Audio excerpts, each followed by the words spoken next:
Hey, if you're watching this video, you've most likely just got engaged, so congratulations. It must be such an exciting time in your life right now. So you've most likely, picked your wedding date and maybe even booked your wedding venue, and your next step is to hire your wedding photographer. But of course, all this stuff is new to you and you're just not sure what kind of questions you should be asking your photographer. So in this video, I'm going to go real in depth about the questions you should ask and the information that you need to know before you hire your wedding photographer.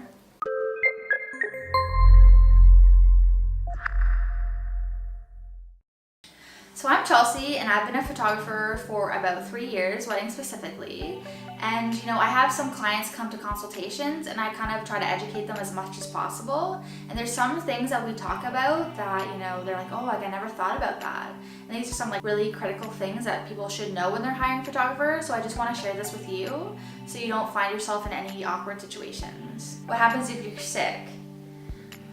This is a really important one, of course, because people do get sick. It's really rare that someone's going to get so sick on your wedding day that they can't even show up.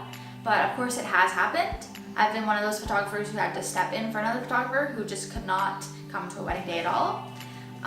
So it's really important to ask this question because you want to know how your photographer is set up to deal with this situation. And usually this would include, they have a handful of people that they trust and know they can turn to, who of course have the same style of shooting and the same approach to a day, because that's really important.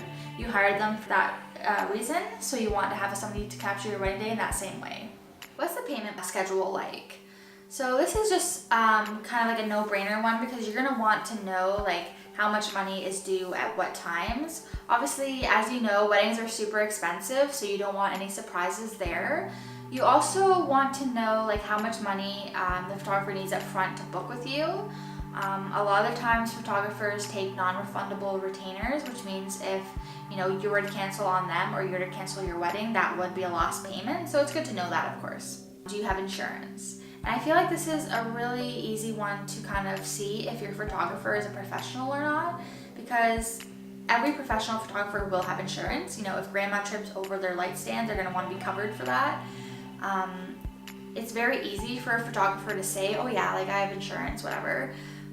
But to guarantee that they do have insurance, you can ask for their proof of insurance kind of sheet of paper that they can get from their insurance company.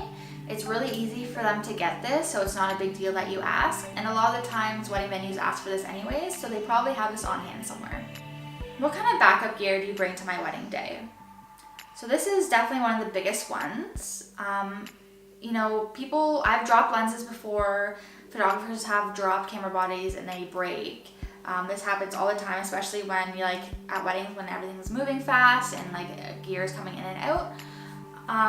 You want to know that if a photographer was to drop their stuff, your day doesn't have to freeze, so that they can figure out, go to a camera store and get more gear. They should just be able to put broken gear in their bag and take out a brand new set of gear from their camera bag.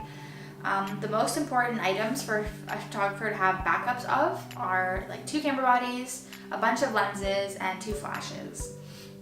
So it's very common for something weird to happen to a camera body, like the shutter breaking or the mirror getting caught up. So you're going to want to make sure they have 2 of those. For me personally, I have 6 lenses, so I know if I was to break one, there would be absolutely no problem. I have a ton of other ones where we could keep photographing the day. You also want to make sure they have 2 flashes, because for the most part, weddings are super dark, especially if you're in a church. For the most part, receptions are always dark and you're going to always need reception flash. So if they were to just come with one and their flash was to break, the quality of your images would really go down. And for me personally, that has happened to me where my flash broke. I literally didn't even have to take 30 seconds to even think about why this flash wasn't working, because I just popped my other one on and kept going. How do you protect my wedding images? I feel like this one is something that people don't think about, because they just think, they're taking the pictures and they're just going to send them to me and everything's going to be good. But memory cards can corrupt. So you want to make sure that your photographer is shooting to 2 memory cards. This means that every photo they take, there's 2 copies of them. If there's really no excuse for your photographer not to be doing this, Most cameras come with these 2 card slots where it allows them to do this.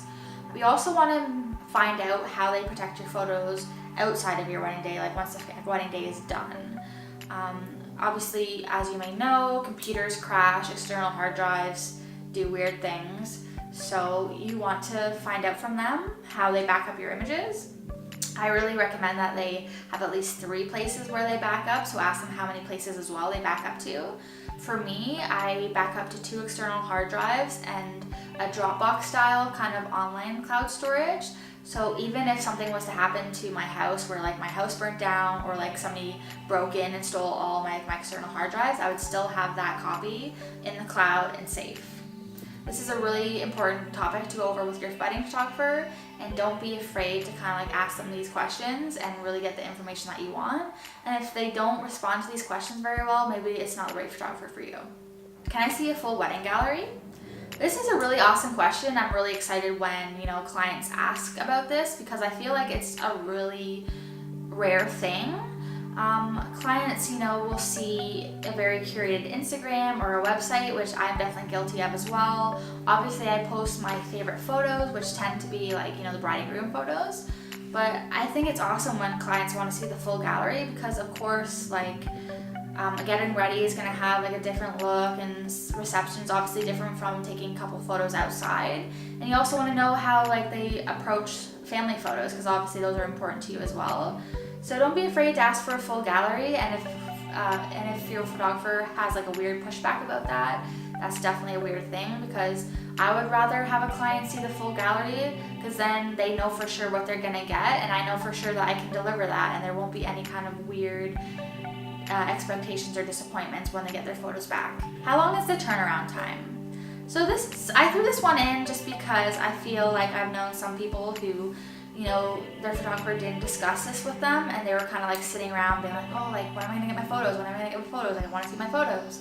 And I feel like if that was, communicated to them, they wouldn't be sitting there antsy being like, oh my God, my photographer's not gonna send me my photos, or why hasn't she sent me them yet, right? So just ask the questions of your photographer so you're not kind of sitting there, getting angry with them or thinking that, their photos aren't coming. Can we do an engagement session? Do you offer engagement sessions? Engagement sessions really are a great kind of insurance policy for you guys. It really gives you guys a chance to build that rapport with your wedding photographer, and you get that chance to work with them and to see what kind of photos they create of you before your wedding.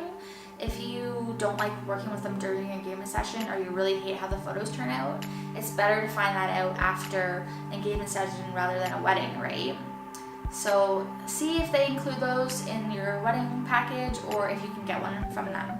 Am I allowed to print my photos? Sometimes photographers will not give you all the digital images.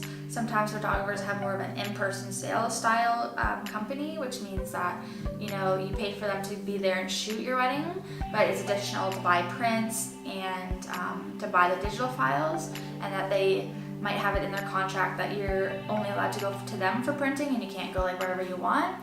There's nothing wrong with that. It's definitely a normal kind of way to run a business, but there's also some photographers that will give you all the printing rights.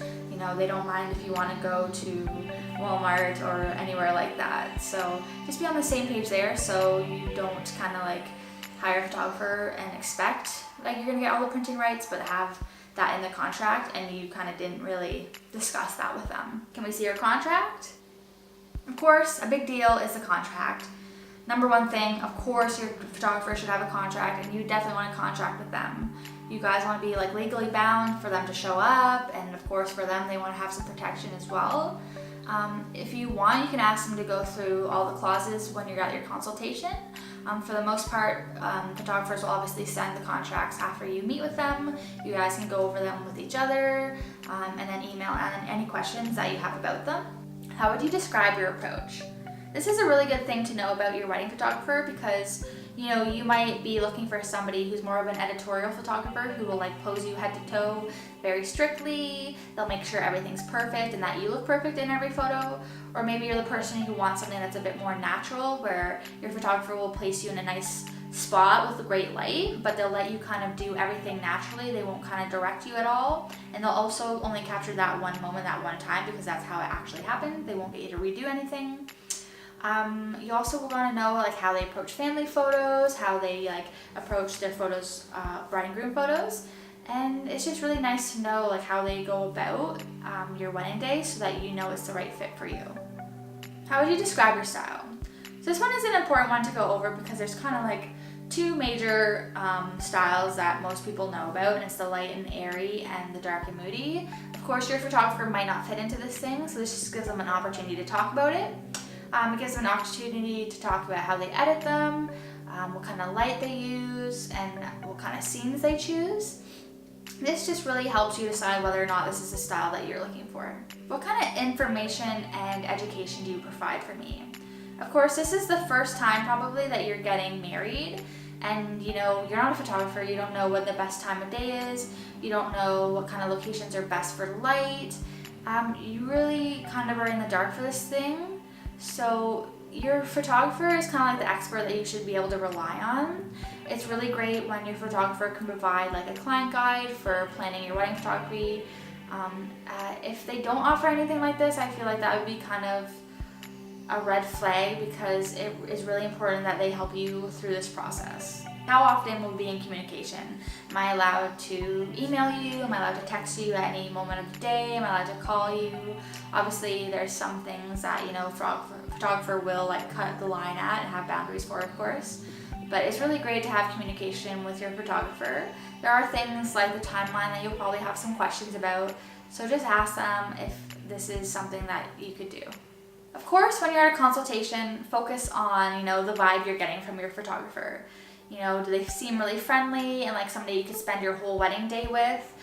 Keep in mind that, you know, for 8, 9, 12 hours, they're going to be with you. So you're going to want to hire somebody that you think you could really get along with, and somebody that you really are going to enjoy having in the room and like watching you and taking a photo all day.